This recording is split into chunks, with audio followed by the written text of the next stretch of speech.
வாழ்க வளமுடன், வாழ்க வையகம். இப்போ நம்ம வேண்டி விரும்புறதெல்லாம் என்னங்க? வாழ்க்கையில என்ன விரும்புறோம்? மகிழ்ச்சி. Yes, super. இப்போ இந்த மகிழ்ச்சி எங்கிருந்து வருகிறது? எங்கிருந்து கிடைக்கும்? ஒண்ணு கணவனிடம் இருந்து அப்படின்னு நாம் நினைப்போம், மனைவியிடம் இருந்து அப்படின்னு நினைக்கிறது உண்டு, அல்லது குழந்தைகிட்ட இருந்து, ஃப்ரெண்ட்ஸ் கிட்ட இருந்து, அல்லது நம்ம கட்ட போற வீட்டுல இருந்து, அல்லது நம்ம வாங்க போற கார்ல இருந்து. இப்படி எல்லாம் மகிழ்ச்சியை எங்கெங்கோ தேடிக்கொண்டிருக்கும் இல்லைங்களா? இதுதானே நமக்கு மகிழ்ச்சியை தரக்கூடிய விஷயமா நினைக்கிறோம். ஆனால் அந்த மகிழ்ச்சி அடைந்த பிறகு நமக்கு மறுபடியும் மகிழ்ச்சி தொடர்கிறதா? பாருங்க, தொடர்கிறதா? இல்ல. ஏன் தொடர்றதில்லை? ஏன்னு கேட்டீங்கன்னா, அது உண்மையான மகிழ்ச்சி அல்ல அப்படிங்கிறது தான் சத்தியமான உண்மை. அந்த ரீசன்னால தான் அந்த மகிழ்ச்சி நிலைப்பதில்லை. இப்போ நமக்கு பர்மனண்டா மகிழ்ச்சி வேணும்.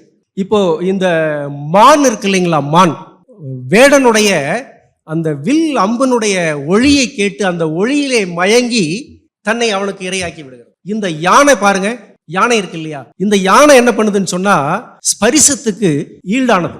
அந்த யானையை பிடிக்கக்கூடியவர்கள் அந்த தலை இலை கொடிகளை பரப்பி வைத்து அந்த யானை வந்து அதிலே பிறண்டு படுத்த உடனே அந்த புதைகுழியிலே விழுந்து சிக்கிக் கொள்கிறது, ஸ்பரிசத்திற்கு அடிமையாகி இருக்கிறது. அதே போல இந்த விட்டில் பூச்சிகள் பிரகாசமான ஒளியை கண்டு ஓடி ஓடி ஓடி ஓடி ஓடி வந்து அந்த ஒளியிலே விழுந்து தன்னை வீழ்த்தி கொள்கிறது. அடுத்தது மீன் பாக்குறீங்க இல்லையா, அது தூண்டில் உன்னை கொல்ல போகிறது என்ற விஷயத்தை அறியாமலேயே அந்த உணவுக்கு ஆட்பட்டு ஓடி வந்து விழுந்து அதிலே செத்து போகிறது. அதே மாதிரி இந்த வண்டு நறுமணத்திலே மயங்கி மலர் மீது வந்து உட்கார்ந்து அந்த மலருக்குள்ளேயே மடங்கி செத்து போகிறது. இதானே நடக்குது.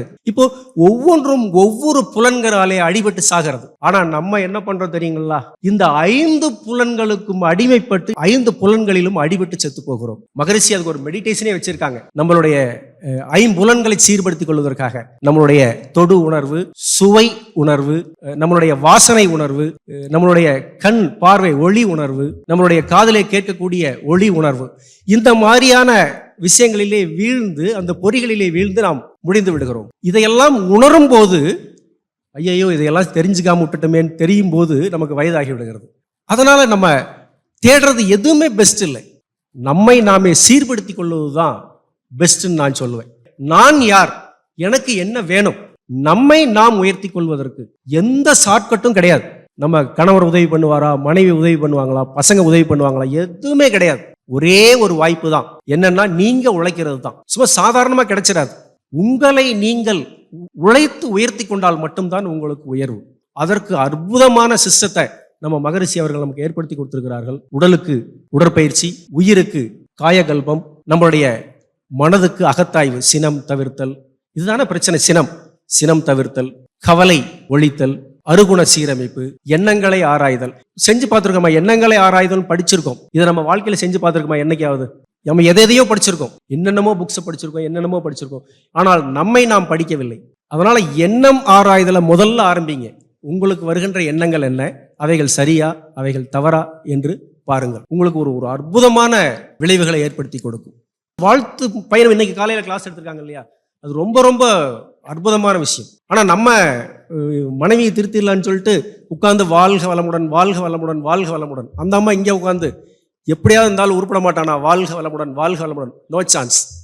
ஆத்மார்த்தமா உங்களை திருத்திக்கிட்டு அந்த உள்ளுணர்வோட அந்த வாழ்த்தை சொன்னீங்கன்னா தான் அதற்கான பயன். அதுதான் ரொம்ப ரொம்ப முக்கியம். அப்படி செஞ்சா மட்டும்தான் அதனுடைய பயன். சார், நான் தினமும் என்னுடைய வாழ்க்கையில இந்த மகரிஷியினுடைய திருவடிகளை தொட்டதிலிருந்து அந்த முறைகளைத்தான் நான் பயன்படுத்தி என் வாழ்க்கையவே நடத்துகிறேன். சட்டம் ஒரு வகை, அந்த குற்றங்களை நிர்வகிக்கிறதுக்கான சட்டம் நடைமுறைகள்லாம் ஒரு மாதிரி.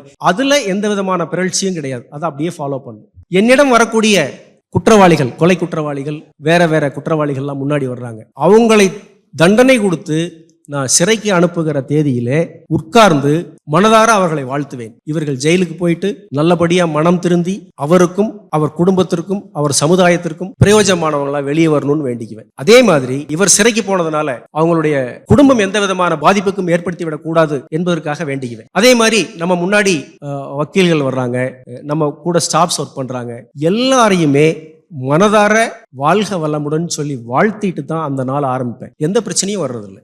அப்போ நம்ம எங்கேயோ தேடிக்கிட்டு இருக்கிற சந்தோஷத்தை விட்டுட்டு நமக்குள்ளேயே சந்தோஷத்தை தேடிக்கொள்வதற்கு மகரிஷி அருமையான ஒரு பாதையை அமைத்து கொடுத்திருக்கிறார்கள். அதை நாம் பயன்படுத்திக் கொள்ள வேண்டும். ஒரு 5 நாட்கள் மிகச்சிறப்பான ஒரு அனுபவத்தை பெற்றிருக்கிறீர்கள். எல்லோருமே உங்கள் குடும்பத்தை விட்டு, கணவனை விட்டு, குழந்தைகளை விட்டு, மனைவியை விட்டு, இப்படி ஒவ்வொருவராக நாம் அதிகம் நேசிக்கக்கூடியவர்களை எல்லாம் விட்டு இங்கே வந்து ஒரு 5 நாட்களை நாம் ஸ்பெண்ட் பண்ணியிருக்கோம். இது உண்மையிலேயே ஒரு அற்புதமான விஷயம். உங்கள் வாழ்க்கையில் நடந்த ஒரு மிகச்சிறந்த சம்பவம் அப்படின்னு தான் நான் சொல்வேன்.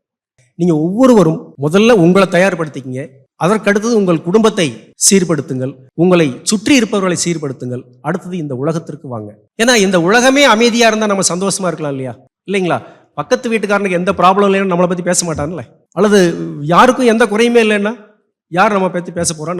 நமக்கு எந்த குறை வந்துட போகுது? எவ்வளவு அற்புதமான பூமியா அது இருக்கும் நினைச்சு பாருங்க. ஒரு தடவை கற்பனை பண்ணி பாருங்களேன். யாருமே போய் பேச மாட்டாங்க, யாருமே திருட மாட்டாங்க, யாருமே ஏமாத்த மாட்டாங்க. இப்படி ஒரு தேசம் இருந்தால் எப்படி இருக்கும்? எதையும் சாதிக்கிறோம். நிலாவுக்கு சேட்டலைட் விடுறோம்.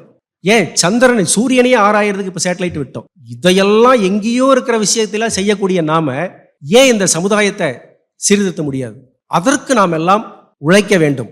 ஒன்னே மட்டும் ஞாபகம் வச்சுக்கோங்க. உறுதியா நாம செத்து போயிடுவோம். அதுல யாருக்காவது டவுட் இருக்குங்களா? இல்லை.